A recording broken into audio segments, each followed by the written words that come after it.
All right, guys, we are going to be kicking off our message of the entire Holy Bible in 45 minutes-ish. Tonight, we're going to go through a series of short summaries. I am echoing like crazy. Put that down a little bit. Of short summaries of books of the Bible, not meant to be used as a substitute for reading them, okay? What we read through here is not going to be like, oh, I have a perfect understanding of everything that was in there, of course, but as landmarks of what you can expect in reading them. These books can often be mixed in our minds as we read about the different snapshots of what was going on in them, right? So let me ask you a few questions. Who knows which book David slaying Goliath is in? Who knows which book that's found in? Kylie. 1 Samuel, well done. Kate, you gotta stop cheating off your students. Very good. Which book contains the story of the 12 spies who went into the promised land and reported that there were giants in the land?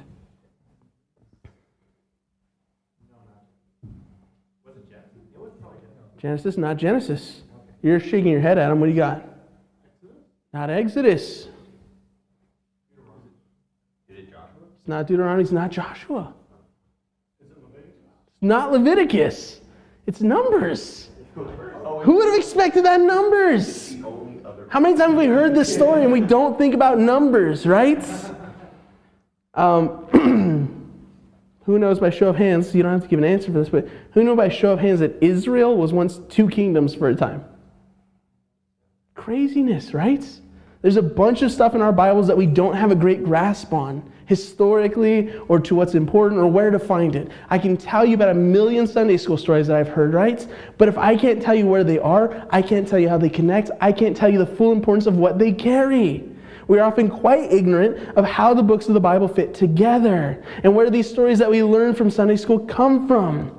So this message will be a quick look into the broader strokes of the Bible and will hopefully help us to understand how to use these different chunks of the Bible to study effectively and selectively for our best growth.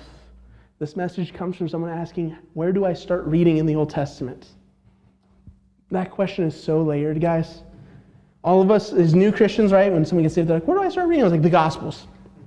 Can't go wrong with that. But then what? What's the next most helpful thing? How do you read about the New Testament without knowing what's going on in the Old Testament, right? There's a lot of references. There's a lot of quotations. We're going through the book of Luke right now at our church, and there's a lot of quotations from Jesus' own mouth about Isaiah. He makes reference to things that had already happened. So for us in our lives, if we only understand bits and pieces in small chunks, we're robbing ourselves of the richer, deeper understanding of the Bible, and we're also going to not know where to look to read next. Again, some of us were like, what's your Bible study plan? You're like, you flip through the Bible and you stop and then you read whatever's in there. Cool, that's fine. But at the same time, if you want to know more on a topic, if you want to be an informed Christian, having some sort of roadmap really helps. And that's what we're doing tonight, okay? What's up, Brandon? What's up, Gabby? Good to see you guys. All right, we're going to open in Genesis. And this is the first chunk of our Bible. It's the first 6 books of the Bible. And again, this is not official. This is not like a school taught this. This is just through reading, okay? And these 6 books are all about the beginning of what we know. They set the historical scene and the spiritual standard for all that would come until Jesus. This is the foundation of the Old Testament, okay? So Genesis. Most of the Bible stories that we learn in Sunday school are from Genesis. Genesis is a book of beginnings. It's the beginning of the world and the creation story. It's the beginning of man's relationship with God and Adam and Eve in the Garden of Eden. It's the beginning of our struggles against sin with the fall of man. The beginning of the effects of sin as Cain murders Abel. And Noah has to build the ark to escape a flood sent by God to judge the sins of men that were overwhelming. It also outlines the beginning of the nation of Israel through the stories of Abraham and Isaac and Jacob. And it ultimately all leads to the story of Joseph. Who knows what happened in the story of Joseph, guys? This is going to be a pop quiz of the entire Bible, just so you know right now. Knows what happens in the story of Joseph. Give it to me, Jacob. There's dreams, interpretations of dreams, yeah. So there's actually a really important detail in that. Yes, he was the son of Jacob. Yes, he was the favorite. Yes, he had a multicolored coat. He got thrown to a well. His brothers hated him. He gets sold into slavery to slavers who take him to Egypt. He does really well there. He interprets dreams there. He climbs the ladder. He ends up becoming the number 2 there. He's really important. The thing that he sees in the vision is about food. He sees that a famine is coming. He says we're going to have 7 good years of great harvest and then 7 lean years. So he advises them to build up a storehouse that lasts them throughout this incredible famine. That famine causes the family, the brothers that sold Joseph into slavery, to appear, looking to buy grain, not realizing that they're looking into the eyes of the person they betrayed, right? After, and I'm not going to go through the whole story, but after some back and forth, they end up getting invited to come live with Joseph. They settle in Egypt, right? Does anyone know what happened to the Israelites in Egypt? Nothing good after a certain point, right? We read about slavery, we read about plagues, and that takes us directly to our next book, guys. Exodus. Exodus sounds like what English word? Exits. It's about the exits of the Israelites, the Jews, out of Egypt, right? This book contains a story of God leading the Israelites out of Egypt, who had gone from a family in Egypt to now a large population in Egypt that had become slaves. During their time in Egypt, they had suffered mistreatment, and God delivered them through the plagues that devastated Egypt, and he used Moses to lead them into the desert alongside his brother Aaron. This book also contains a really big moment, the giving of the 10 Commandments, right? So when we look at Exodus, it's not some unrelated, disconnected book. It is the very next thing in a series of events, going from, again, one family, God going, these are my chosen people, this one person and then their kids and then this one person and his kid, and to now there's this chosen group of people, this chosen nation, right? Then we have Leviticus. Guys, what do we know of Leviticus? It's boring. Thank you very much. Most of us only know Leviticus to be incredibly boring. Leviticus contains the laws of Israel and instructions about how to worship God. And this book is named for the tribe of Levi, who would serve as the priest. Guys, why does this book matter? Why does Leviticus matter? It's ceremonial law, right? It's a bunch of old things that had been. Why does this book matter? Because it gives us an understanding of God's hearts. Okay, these are foreshadowings of things that God would remove or fulfill, things that he still has a heart for. Again, we don't look at the 10 Commandments and go, if I disobey this, I'm going to hell. But we understand the laws given in the Old Testament show us what kind of morality God wants us to have. As a Christian, I'm not bound to these laws, but I should understand there's an important heart in them. So if I can be a brave big boy or big girl and read through one of the driest portions of the Bible, I'm going to have a better understanding of God's character. I'm going to have a better understanding of my relationship with him, which is very important, right? Maybe not the beginner's read, but for a mature Christian, if this is lacking in your library of what you know, dude, it's worth it. The next one, Numbers, has a reputation of also being incredibly boring. The book of Numbers is boring because it contains the genealogies of Israel, right? As well as more accounts of the time Israel spent in the deserts. It also contains the formalizing of religious celebrations like Passover and gives a deeper look into the geographic setup of the Israelite tribes. These tribes are here, this tribe's here, this tribe is here. Not a stirring read, okay? It's not riveting for most of us. One of the biggest things to happen in this book was what we mentioned before. God leading the Israelites to Canaan, the promised land, and Moses sending spies in only to have 10 of them, 10 out of the 12 spies, come back and report that there were giants in the land that would squash them. They go, yeah, God's led us here, but there's no way we can defeat them. The only spies who did not fear were 2 gentlemen. Does anyone know their names? Brian, you got this for me, bro? No, it's fine. Joe? Andrew? Wyatt? Caleb? Adam? Joshua's one of them. Keep going, you got this. Who's number 2? Who's number 2? There's a Freudian slip. Caleb was the other one. Caleb and Joshua. Fun little detail. Really important, guys. Really important. I'll tell you why right now. The people didn't listen to Joshua and Caleb. So God leads them back into the desert. Do you guys know how long it takes to get across this desert from where they were? Modern day. If you were to walk it. Do you know how long it would take? Couple weeks. They wandered the desert for 40 years. 40 years. They weren't lost. They were following God. in a pillar of cloud or a pillar of fire, right? Why did it take them 40 years? God gave them a great amount of time to work their things out, to go, you need to have a relationship with me that matters. You need to build faith in me and trust. And he provided and he led them and he did amazing things through them, only for them to get to the promised land and go, no. So guess what they did? They went back into the desert. Why did they go back into the desert? Was there a better point of entry? No, that was not the point. Instead, the sole purpose of this trip was to kill out the current generation of people aged 20 or over who had disobeyed God, with the only exceptions being Caleb and Joshua. Guys, how many of us are under 20 in this room? Cool. I hope the rest of us agreed. Wyatt, you guys would be like some of the oldest people in that group who were like, I didn't know about this plan, but I'm really sure we need to do it this time. And literally God says that your bodies are going to be littered in the desert, in the wilderness of the desert. This was not a, okay, well, plan B. This was like a, okay, you disobeyed, this is what you're going to get, right? The only exception being Caleb and Joshua. Again, Numbers is overlooked as one of the driest reads in the Bible, yet without it, the Bible is much harder to verify as historical. Genealogies are boring to read, especially when the names are weird. Yet it serves as an important duty of helping us to ground the entirety of the Old Testament, to show a passage of time, and to show this is not a mere collection of nice stories that pop up randomly. They're recording history.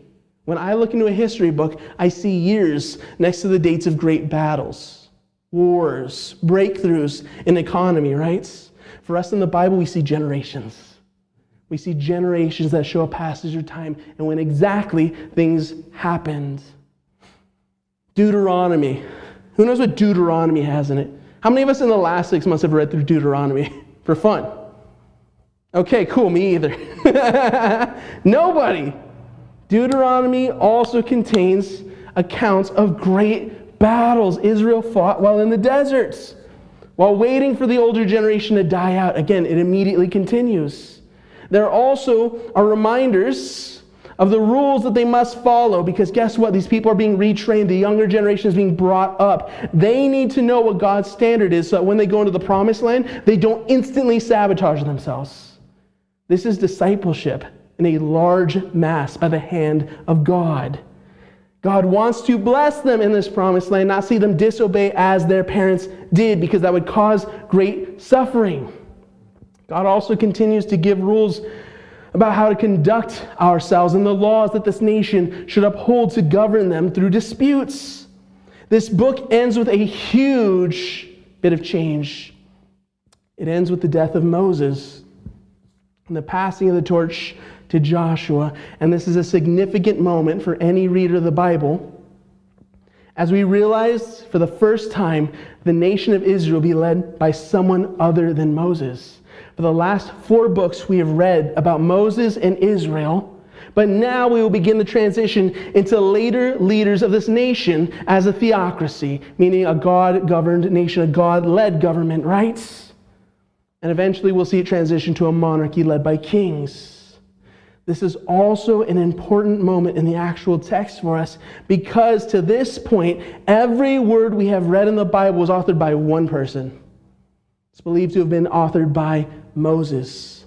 He recorded God's account of creation all the way up until the final moments of his life. Guys, that's important for us to realize, because when we hear that the Bible is created by a group of men who just wrote down random stories, they're basically claiming that Moses had such an active imagination, that he had a creation account, he had all these leadership, he had all these things going on, even though we have a genealogy that points back to those things being actual. Okay? It's important for us to recognize that our account of creation does not come from one dude sitting with a pen going, that sounds cool. Is God speaking to one man to record what he had been there to witness? Okay? Then we get to Joshua, the last of these first books. This book contains the story of Israel's military campaign across Canaan. We read about the walls of Jericho falling. How many of us know that story? Popular one, right? If I ask you which book it's in, though, most of us don't know that it's named after the military leader, Joshua. That's where we'd find the story.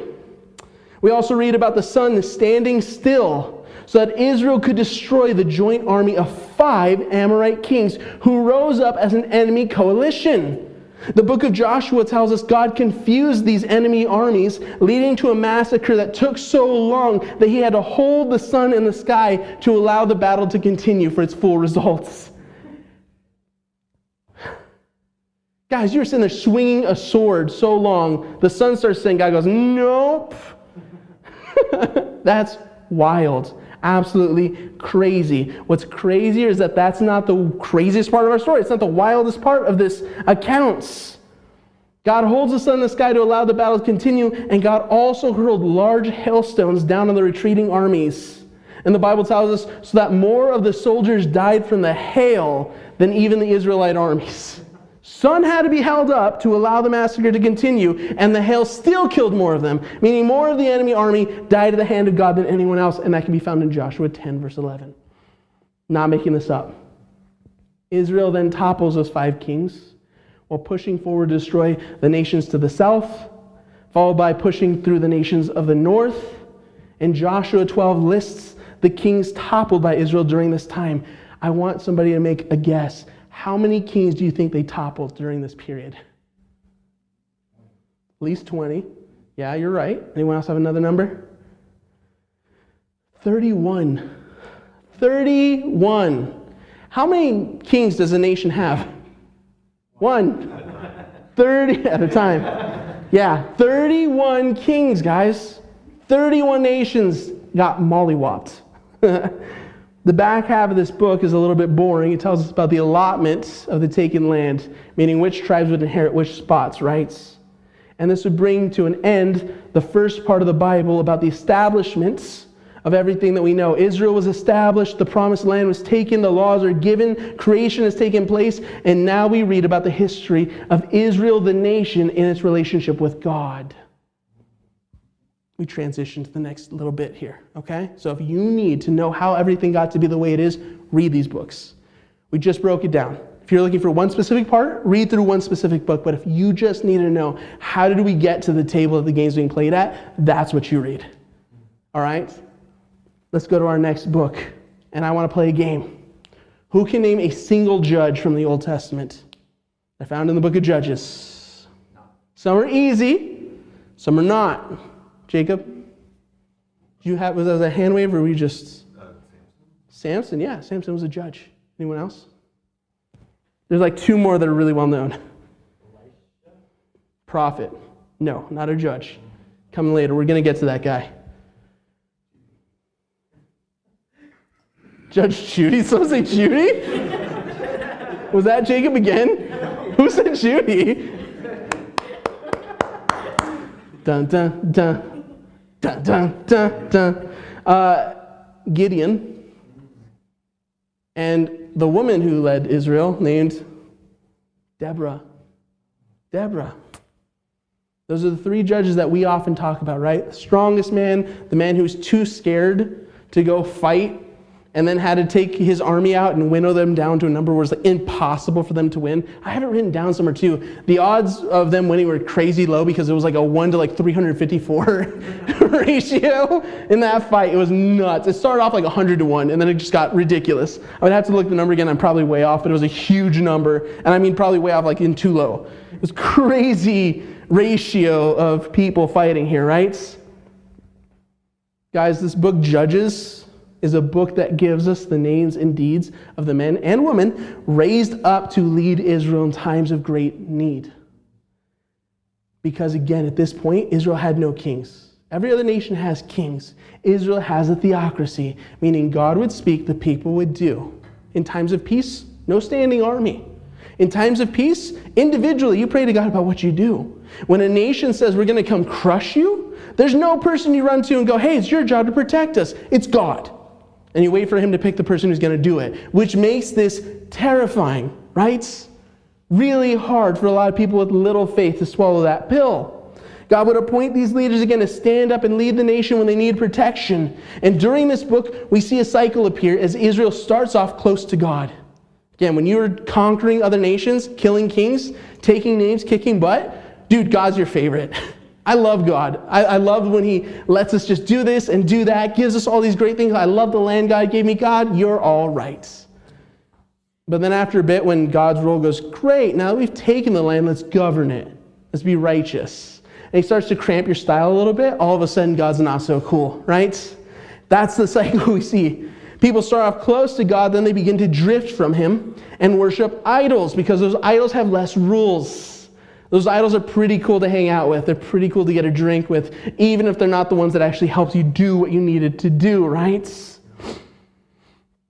Then they would begin to be conquered and oppressed by surrounding nations that led them to cry out to God and reconnect with him through repentance, leading to God raising up a judge or a leader who would rescue them and lead them back to the close relationship they once had. Wash, rinse, and repeat. These judges again include people like Samson, Gideon, and Deborah, as well as stories of judges who are less known, such as Shamgar, Tola, and Elon, not Musk. This book adds to our understanding of humanity, guys, and its fickleness. God knew Israel, and Israel had a relationship with God, but their temptations still got the better of them. Time and time again, even when the consequences were dire, even when they could look back at their history and go, didn't we just do this? Their hearts would still be won away. And this is a great book, guys, for us modern day to read, to see our need for Jesus because our strength and our wisdom isn't enough. Even if we know we are going to die, it's sometimes not enough for us to curtail our temptations. Sometimes it still seems worth it in the moment. We are weak creatures. Our next grouping of books walks us through the great transition from these judges to kings, as Israel disobeys God's plan for them and stagger into disaster. It starts with a book that's not that impactful in the story, but sets the ground for it. Ruth. How many of us have read Ruth in the last 6 months? You have? Not 6 months. Like No. Have read it, okay. Have you? Not in the last 6 months. How long has it been? We read it a bit ago. Can I quiz you guys? How many chapters? Anyway, I'm glad some of you guys have read through it. I'm the CF president, you're doing your job. I'm glad you are reading and doing what you need to do here, and it's a blessing for you guys to have read this together. Couple goals, guys, okay? Yes. Put simply, guys, the book of Ruth tells us the story of Ruth, who was the grandmother, again, great, of one of the eventual kings, King David. Below the surface of helping to advance the story of Israel in a small 4-chapter book is a beautiful understanding that God, even then, was fully aware of the struggles and the needs of each of us as individuals. The book of Ruth opens with the story of her mother-in-law, Naomi, losing her husband and 2 sons, and then instructing her sons' wives, who were childless, to go back home to their families because she had nothing for them. She said, guys, I'm not going to get remarried. I'm not going to have any provision for you. I'm not going to have more kids that you can marry. I'm just dead weight. Go back, start over, find some restitution. Ruth, however, refuses to leave Naomi, even though Naomi again has nothing to offer her, because she cared about her mother-in-law, who is just as desperately in need as she is. Through this story, God blesses Ruth with a husband, Boaz, and through their marriage establishes the family line that will lead to the great kings of Israel, both David and Solomon. What is striking about this story is the fact that Ruth was not, and listen to this, an Israelite. She was not Jewish, not one of the promised chosen people by birth. She is a Moabite, yet her faith in God has him working through her all the same. It's a wonderful sign to us as readers that God looks at the heart and always has. His promises of blessing were for people who place their faith in him, and they have always been available to both Jew and Gentile. God did not discriminate on race, as some suppose. Another story about that was Rahab before in Jericho. We didn't touch on it, but it's well known. We then arrive to 1 and 2 Samuel, which contains some of the most famous stories in the entirety of the Old Testament, guys. We begin with the story of Samuel's birth to a woman named Hannah, a woman who was barren and promised that if God gave her a child, she would dedicate him to the temple, and once he was old enough, would send him to live there. She honored her word. God gave her a child, and Samuel was raised under Eli the priest, who was a good but weak man, who was also a terrible father. Eli's kids were named Phinehas and Hophni, and they desecrated the house of the Lord with actions ranging from stealing meat from people that they were trying to offer to God with the threat of force, to sleeping around with the women who served in the temple. Really charming individuals. Eventually, in this story, the Philistines attack Israel. So the Israelite army calls for the Ark of the Covenant to come out to battle in what I can only consider an act of superstition, thinking that it would sway the battle simply by its presence, whether or not they were obeying God or faithfully in a connection with God. The ark contained the 10 Commandments, Aaron's staff, as well as a gold pot with manna in it. And they thought, maybe if we just bring this thing out and show it to people, either dishearten the enemy so much that they leave, or it'll just endue us with supernatural power. They forgot that the reason why it was important was God. This ends in the Philistines routing Israel, taking the ark, killing Eli's sons Phinehas and Hophni. And the news is brought back by messenger, and the news is so shocking that Eli, who was in his 90s at this point, falls back in his chair, breaks his neck, and dies. Swiftly, God just takes all this out. If you're a pastor, listen to this message after this date. Raise your children. After that, the ark is returned to the Israelites due to God punishing the Philistines through supernatural happenings. It's amazing. If you guys haven't read that account, do it. We have statues falling over and breaking, in a bowing pose to the ark. We have tumors taking place. They send the ark back with golden rats with tumors on them. Okay, you got us here, right? It's craziness. And Samuel rallies the people as they march to fight the Philistines. And God gives Samuel victory, and Israel is restored. After a while, having Samuel help lead Israel, as he gets old, the people look at his sons, and guess what? The pattern's continued. They say, your sons don't live in the way that you do. So they go, we don't want them to take over for you. And that leads them to make a choice that they want a king. Okay, we look at the Israelites in the storm and we go, how dare they want a king? How fickle that they want a king. I get it. If you're looking at the leadership and it's not promising, I understand that you're probably looking for something to happen, but rather than turn to God and pray, they just decide, let's do one better. Let's get someone who we can see and touch and feel and trust and be under always. Again, the reason they desired a king is because they look around at the other nations. Notice that they always have a standing army. They always have a defender. They always have someone who can speak and strike fear in the hearts of enemy nations with their threats. Israel did not have those things, did not have a king to represent them, so they feel defenseless and unguarded, right? And guess what? I would too. If my game plan was, I'm going to be in a relationship with God, I'm going to start sinning all the time and just hope bad things don't happen. It feels to me like they're like, I want to be in a relationship, but we're not going to be married because I might have better options later. So they go, let's just go with the safe route. Let's take this king. He can protect us, and there's no social clauses here, right? They feel like their defense will be upgraded, when in reality, nothing could be further from the truth. So Samuel warns them that if they ask God to raise up a king, that they will be subject to him and whatever he desires. And this will not end well for them. And their children and the generations to come will cry out for God to deliver them from under these kings. And God leans in and goes, and I will not. Oof. Do you think they listened? Of course not. They were human, just like us. They thought in the short term, and if their faith wasn't in God enough to protect them, well, they thought there's worse things in life. So the remainder of 1 Samuel follows the story of the first king of Israel. Does anyone know his name? Saul. Beautiful, thank you. Saul at first succeeds with Samuel's help, but as soon as Saul has to rely on his own connection to God to lead Israel, he begins disobeying.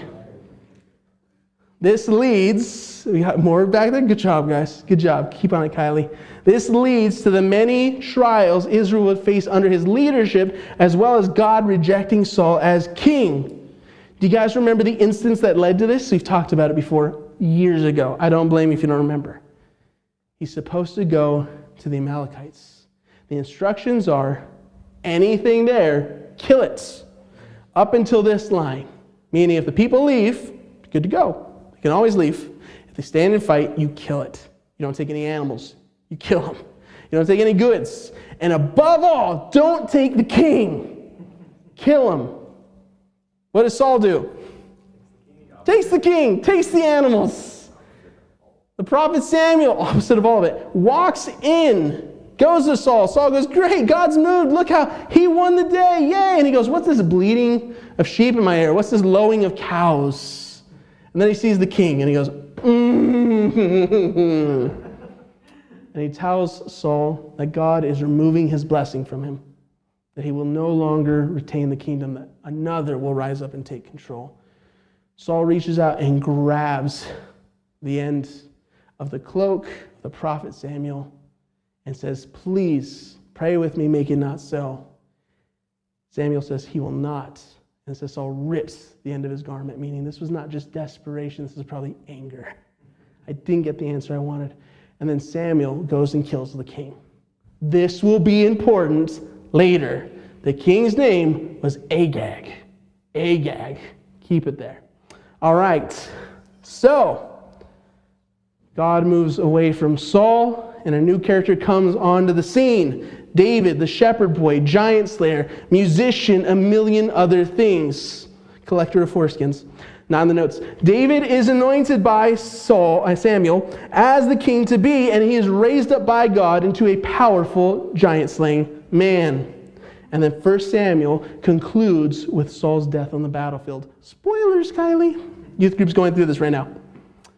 Then we go to 2 Samuel. 2 Samuel begins with the news of Saul's death reaching David and David being named king. David's reaction to this is mourning. He wasn't like, yay, promotion. His heart broke. His friend Jonathan also died on the battlefield. God moved. It broke David's heart. This wasn't something where he looked at him and said, good riddance, even though many of us would have. 2 Samuel, there we are. This book chronicles the life of David from being named king to conquering other nations to falling into sin with Bathsheba. It includes David's son Absalom trying to overthrow David from the throne. David bringing the materials needed to build the temple in Jerusalem, where God says you have too much blood on your hands, you can't do it, but you can at least bring the materials here. And finally, it ends in his eventual death. Leading into 1 Kings. 1 Kings tells us about the life of Solomon, David's son. Solomon also had another title.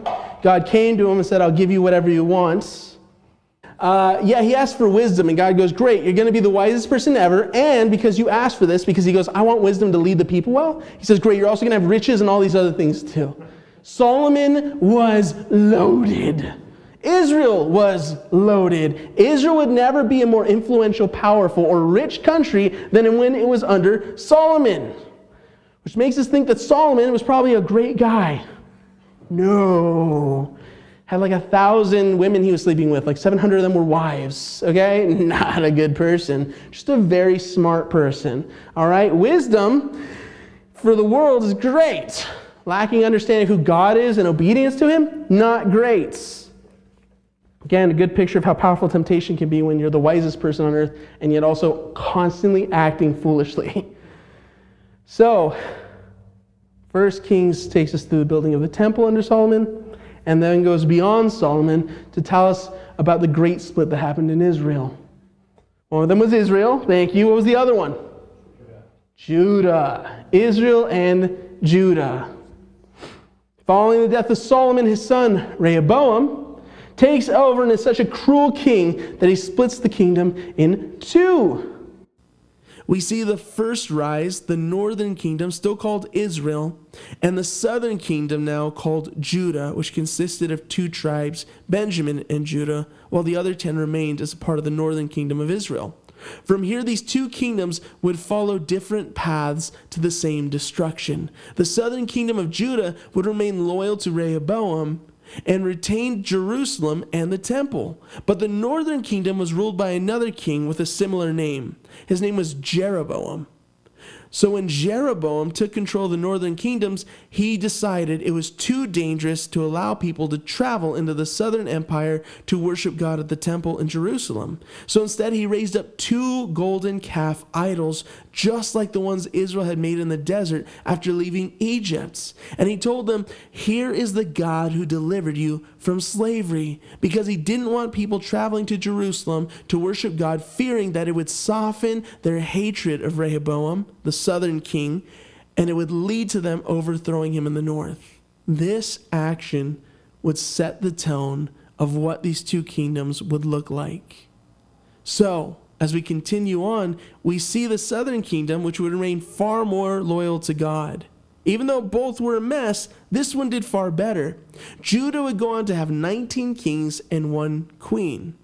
6 of these kings were righteous, and 2 of them would do evil and then repent later in their life. The other 11 kings, plus their 1 queen, however, were all wicked and, quote, did evil in the sight of the Lord. This is not a great ratio, but this was the better of the 2 kingdoms.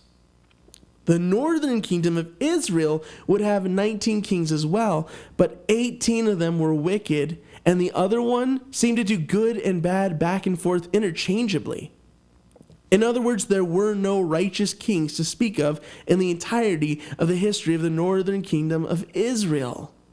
During this time, Elijah, the prophet, would warn Israel to turn from their sins, and even did spiritual battle with the wicked King Ahab and Queen Jezebel in the northern kingdom when he called down fire from heaven.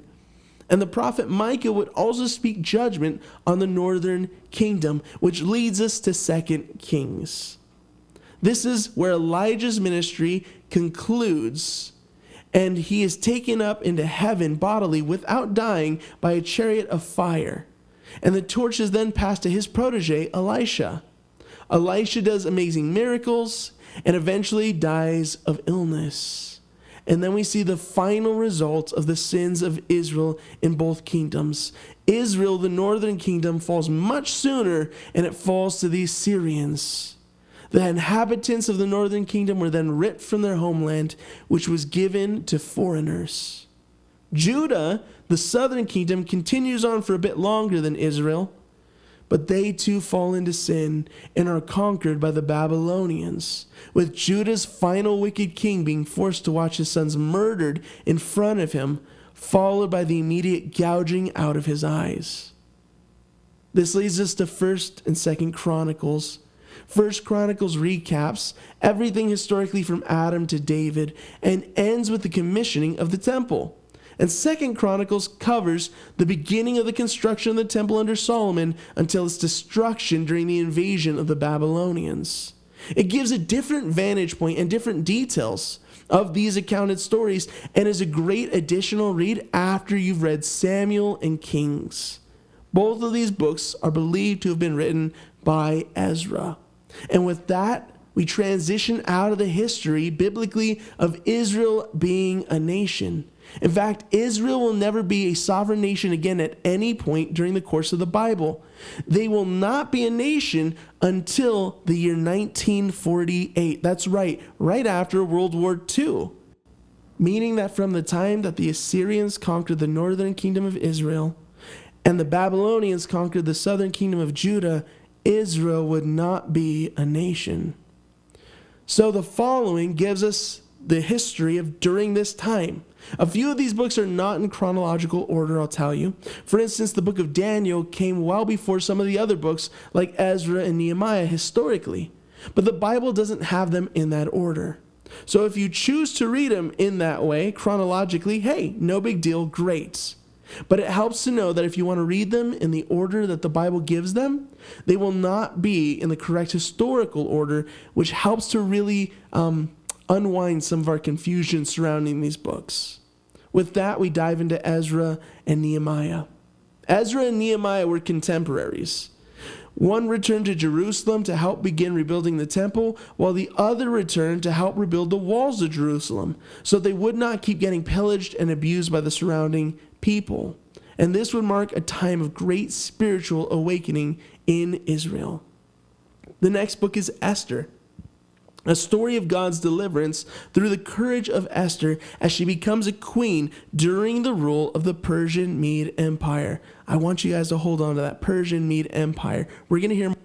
She delivered the Israelites from a targeted genocide that would have been started by a man named Haman. What is interesting here is that Haman is mentioned as being an Agagite. Now, why does that matter? A couple of books ago, we talked about the fact that God removed his blessing from Saul because he disobeyed. One of the things that he did, and that was kind of the final nail in the coffin, was that he decided to disobey God in a simple instruction. God sent him, Saul, and Israel to go totally wipe out the Amalekites.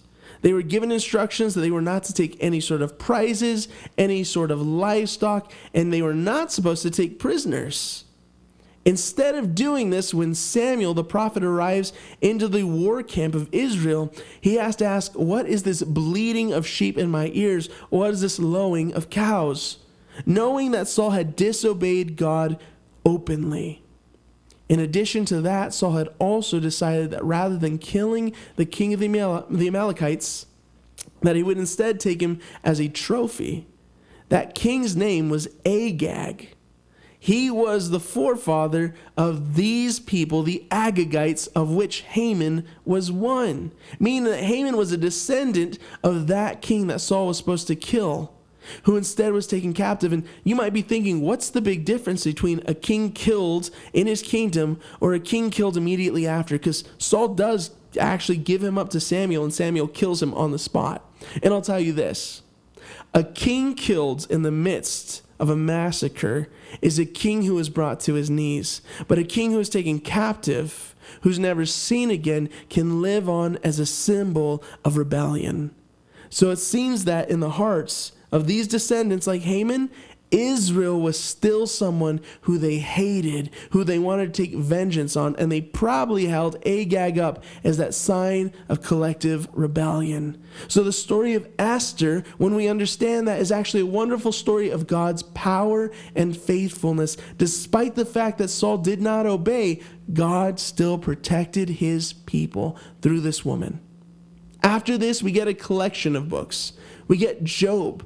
Job was a man who lived during the same time as many of the stories in Genesis were taking place. Way before Esther.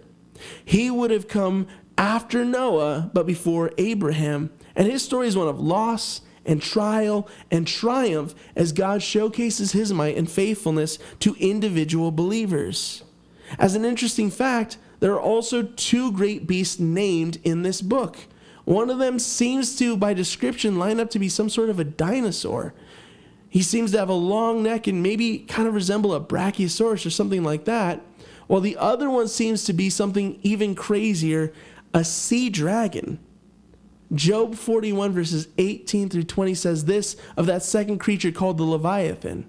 It says, its snorting throws out flashes of light. Its eyes are like the rays of dawn. Flames stream from its mouth. Sparks of fire shoot out. Smoke pours from its nostrils, as from a boiling pot over burning reeds. Job is a crazy story of a very different world, but it's also an amazing story that shows us that as we walk through trials, God is with us. And as we walk through trials that seem horrific to us, that God has a plan of blessing in the aftermath of those situations.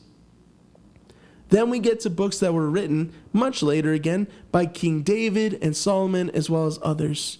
We get to the Psalms, and this is a book of songs Israel would sing to God and to each other. It's the ancient Baptist hymnal book, if you will. Next, we have Proverbs, a collection of wise concepts and sayings from Solomon, the wisest of all men, and some others as well. Then we get Ecclesiastes, which is a sad collection of philosophical ponderings from Solomon. Next, we get Song of Solomon, which is an 18-plus read about love, desire, and really corny poetry, also supposedly from Solomon. From here we break into the books of pre-Christ prophecy. We get the book of Isaiah, which contains a ton of prophecies about Jesus' coming. Actually, if you read the New Testament, there's a great many times where Jesus' identity is questioned, and to help point out that he is the Christ, he directly quotes from his own mouth the prophet of Isaiah. Isaiah also contains warnings from God about his distaste for the wickedness of Israel, the wickedness of other nations around them, and the one day regathering of Israel that we would see much later, again, kind of in modern history. After that, we have Jeremiah, a prophet who warned that Babylon would capture and enslave the Israelites if they did not turn from their sins. No one listened to him, which caused great depression in his heart and caused him to be known by the nickname, the Weeping Prophet. After Jeremiah, we have the book of Lamentations, which is Jeremiah's sad boy diary, after Babylon shows up and starts dishing out the punishment God promised through Jeremiah. And again, I say that jokingly, it would be incredibly heartbreaking to recognize that you had tried to warn your countrymen that God was going to show up and something bad was going to happen if you didn't turn, only to then have to watch it play out before your very eyes. Next, we have Ezekiel, who is a prophet who had the probably worst job out of any prophet ever. He was prophesying at the same time as Jeremiah about the punishments coming, which again, surprise, surprise, they did. And he was also commanded by God to lay on his sides for 430 days as a sign of what was to come. He was also told by God to get dried human poop and cook bread over it, and then eat it in front of the people as a sign that Israel would have to eat unclean bread while captives in Babylon. Again, probably the worst job ever. I aspire to the level of Ezekiel's obedience, but I do not want his job description. Next, we have Daniel, the guy who was thrown into the lion's den. And Daniel lived at the same time as Jeremiah and Ezekiel, but was probably a fair bit younger. He was captured by the Babylonians and taken to serve the king, and ended up meeting Shadrach, Meshach, and Abednego, the three guys who were thrown into the fiery furnace. Daniel, as a book, records the reign of King Nebuchadnezzar of Babylon, as well as his son Belshazzar, in his brief reign before God basically overthrows him for taking sacred goblets that were supposed to be in the holy temple of Jerusalem and then used them for a drinking party. So God tells Belshazzar that he will be overthrown. And that same night, Belshazzar was killed, and the Babylonian kingdom was taken over by the Persian Mede Empire and their king Darius. Remember the Persian Medes? They were from the story of Esther, who would come a little bit later after Daniel. Daniel then later has visions that show him what was coming. In Daniel chapter 8, he is shown the progression of the rising and falling of the empires to come. He says that the Persian Mede kingdom will fall to the Greek Empire, with its first king destroying them completely. Now, for our listeners, does anyone know who the first great Greek king was? Here's a hint. His father was Philip of Macedon. His name was Alexander the Great. And after this, Daniel is shown that Greek Empire would split into four, but none of them would be as great. That is exactly what we see even from secular history, as it shows us that Alexander left his kingdom on his deathbed to, quote, the strongest. When he was asked who would inherit leadership of the kingdom, his reply was simply, let's just see who can grasp the kingdom and take it for themselves. And out of this chaos, 4 of his war generals would seize power of the eastern, northern, western, and southern parts of the kingdom, which would all later be conquered by the Empire of Rome. The book of Daniel also includes prophecy about Nehemiah and Ezra's return to Israel and some end times prophecy. And what's so neat about this prophecy, and again, Daniel chapter 8 is referenced by many as the backbone of prophecy because it's so exact in what it says is going to happen, and it so matches what we've recorded in secular history that the only defense from critics of the text is that it's too good and must have been written after the fact. Amazing. After this, we get another collection of prophets who appeared during the time of the split of Israel. So just before Daniel, we have Hosea, Joel, Amos, and Obadiah. All these prophets pronounce judgment on Israel for their unfaithfulness to God, and even tell us about a plague of locusts that hit Israel as they were facing the oncoming disaster of Babylonian captivity.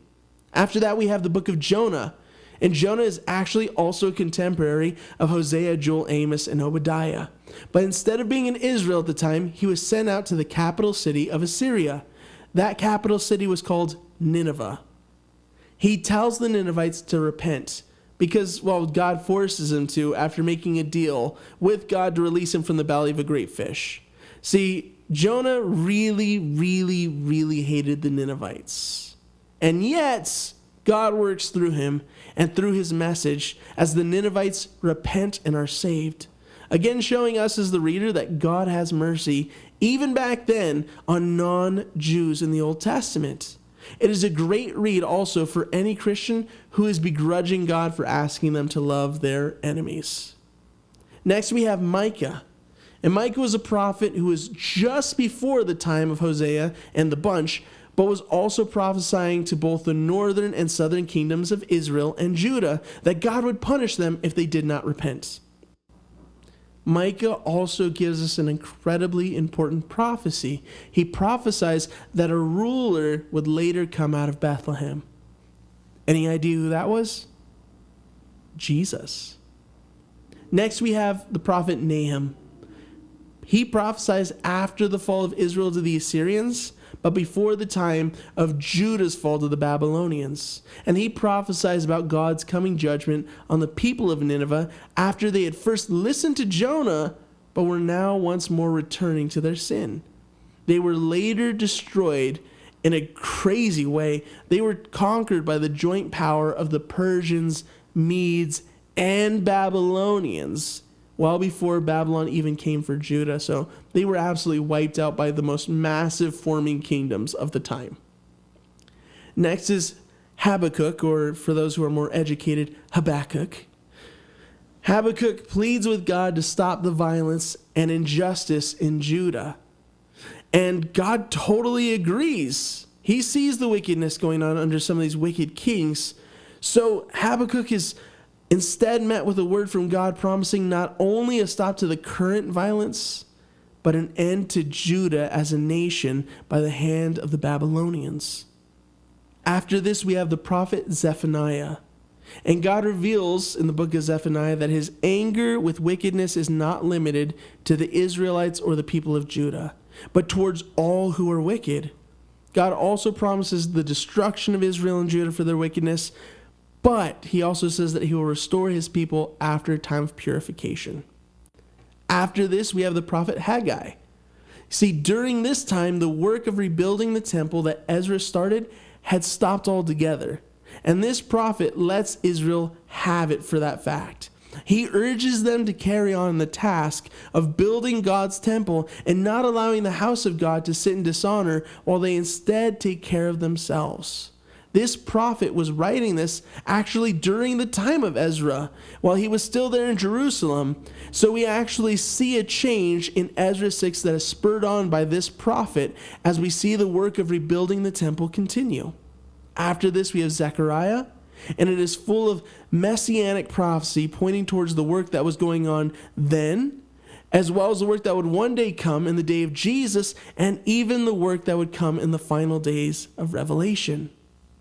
Finally, we have Malachi, the final book of the Old Testament. And Malachi points out how Israel has been unfaithful, and yet also points towards a coming day where God will do something new. He points towards the coming of John the Baptist and Jesus. From here, we open to the New Testament with the books that tell us about the life of Jesus, called the Gospels. These books are the culmination of the Old Testament prophecies and are the full fulfillment of what the forerunners of Jesus, like David, helped us to understand and hint at what was coming. So we have Matthew, Mark, Luke, and John. Each of these books tells the story of Jesus' life. Some of them begin before John the Baptist and Jesus' birth, while others pick up at the beginning of Jesus' ministry, but all include the story of his death and resurrection. Okay, so if somebody who is unsaved comes and says, what am I supposed to read first? This is the most important thing. At this church, we are going through Luke. Our mantra, or our catchphrase, our saying, our motto is to know, to live, and to preach the gospel. The gospel, meaning these 4 books, the message they carry, is the most important thing out of anything in the Bible. Okay? Know these well. If you haven't read these in a while, reread them. There's depth there. Okay? I promise. After this, we have a lone book that tells us what happened after Jesus was in the world. And it follows beat by beat the following of the forming of the churches that we'd read about later. Acts is the book. The book of Acts details the immediate after effects of Jesus' death and resurrection on the first century worlds. This book shows us the indwelling of the Holy Spirit on the day of Pentecost, the founding of the churches, the ministries of James and Peter and Paul, and sets the table for the great persecution of Christians under the Emperor Nero. We then transition into the letters from Paul, Peter, Jude, etc., that were written either directly to churches or to the general body of believers. These letters are awesome for the current believer because they are written in an era after Jesus' coming and death and often directly apply to us. We refer to this as in the new covenant. We live in the new covenant. The laws given here, the template, the examples given here, can often be one-to-one applied to our lives. Really neat stuff, okay? So if you've read the Gospels and you're like, I want to know how I'm supposed to live my life,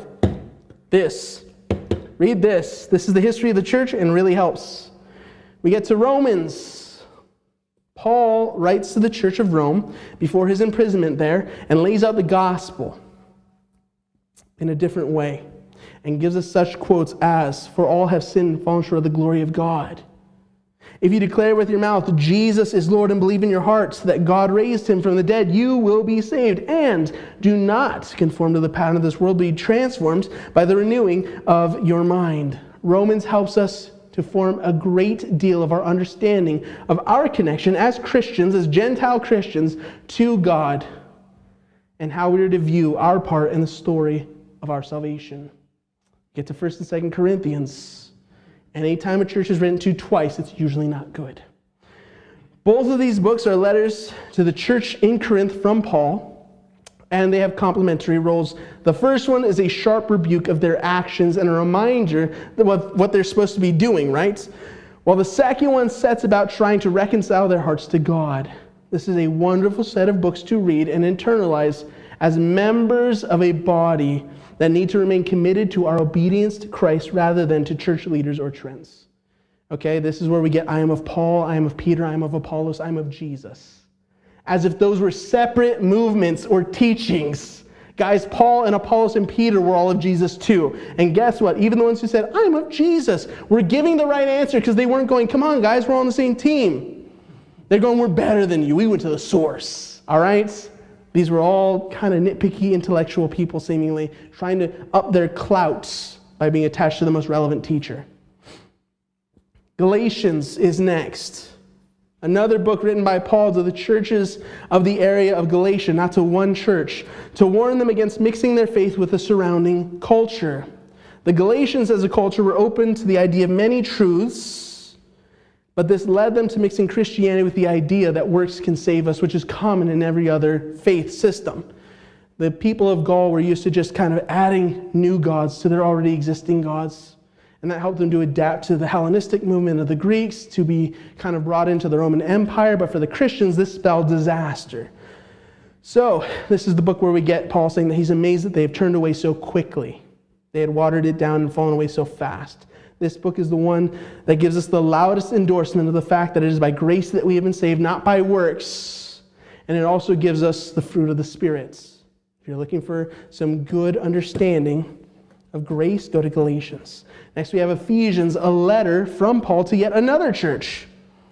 The book of Ephesians helps us to understand the ties between faith and adoption into the family of Christ. Paul explains that salvation is both for the Jew and the Gentile, and that we are now one spiritual family. Ephesians also includes rules for Christians to live by, roles of spouses in marriage, very unpopular right now, and the armor of God. Ephesians is a great book for us to read and understand, and the church of Ephesus was an important one in the New Testament. In just a couple books, we'll talk about someone who served there. Next is Philippians.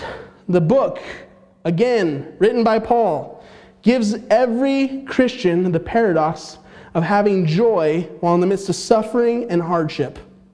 Paul gives God glory and thanks him for the fact that his imprisonment has helped the gospel spread more widely. Paul invites us as Christians to embark on a journey of following Jesus' example with thanksgiving in our hearts, and tells us to put our confidence in God, knowing that we won't be strong enough, but God can help us to be.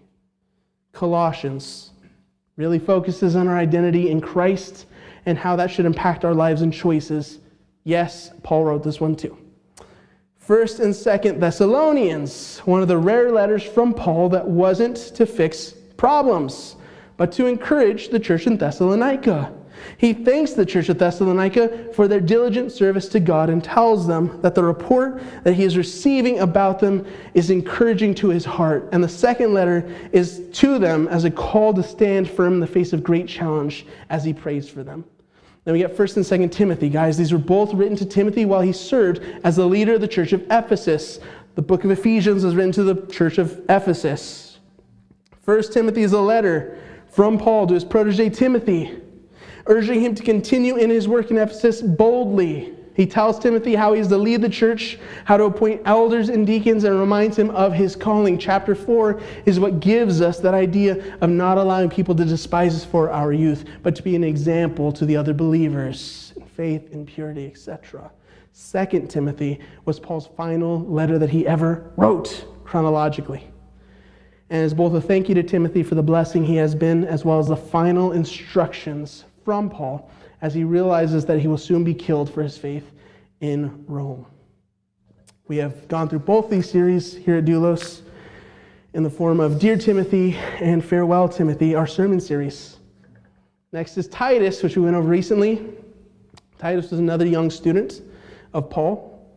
Paul also instructs him to raise up good leaders in the church, hold those who do evil in the church accountable, and to do all he can to further the gospel. Guys, we're on the last page, home stretch, stay with me.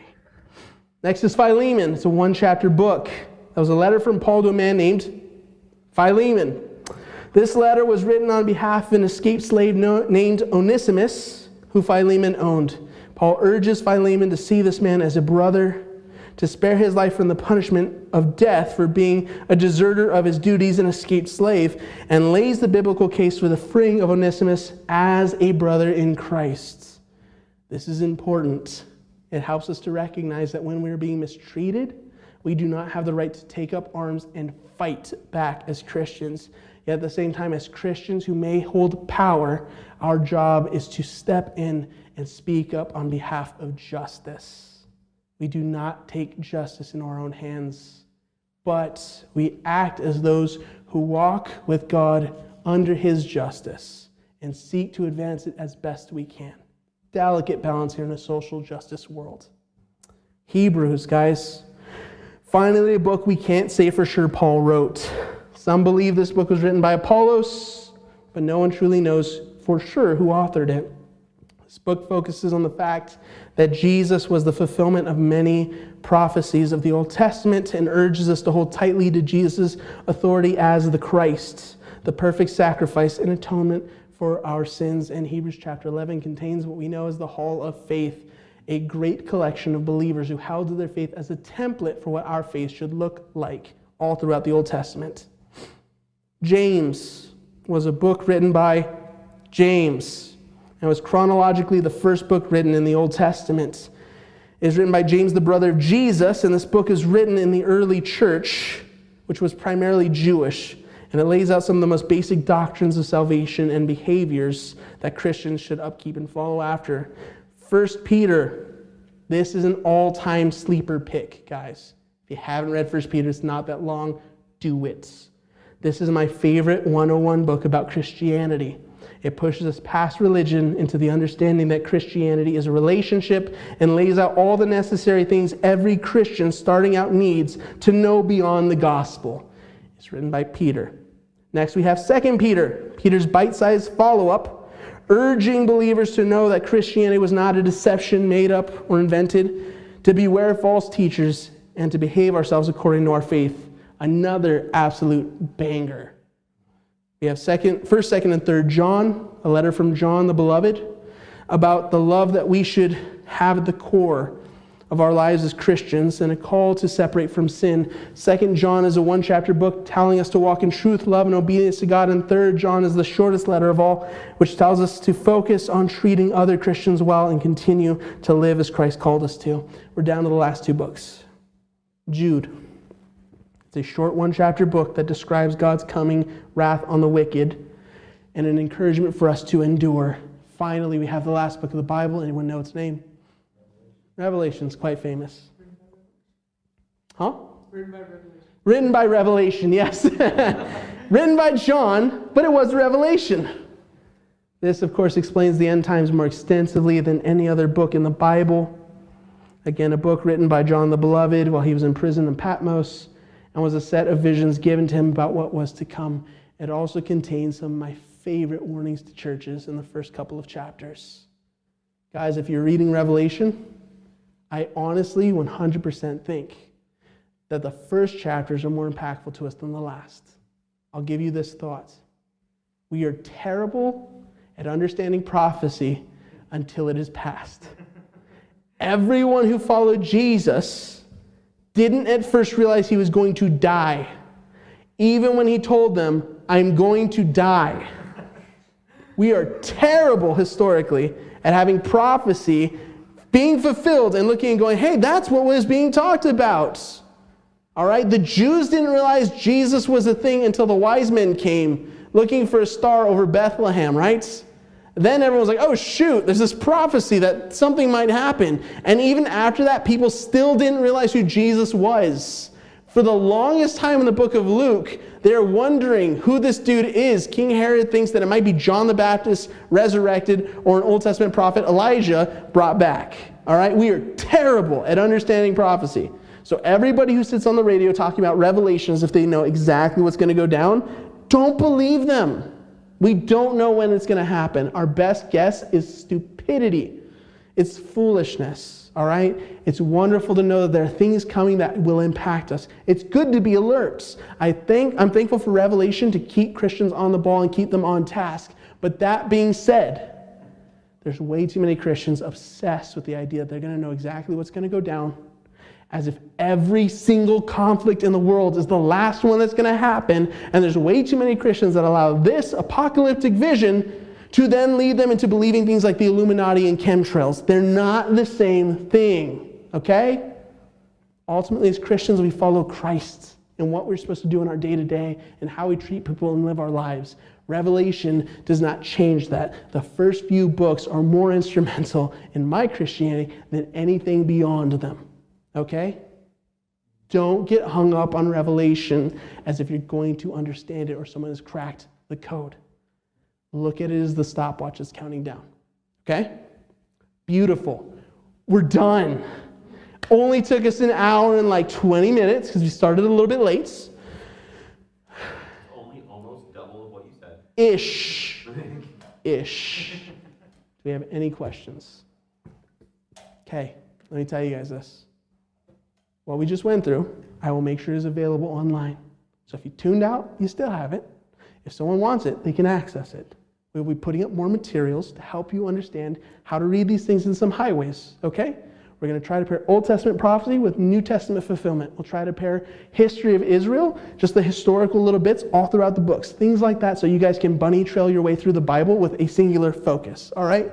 We want your study time to be more impactful than what you hear here or anywhere else, because you should have the freedom to take the Bible and feel as though you can understand it well. Study it with a focus and take what you need from it to either defend your faith or to better understand what we believe.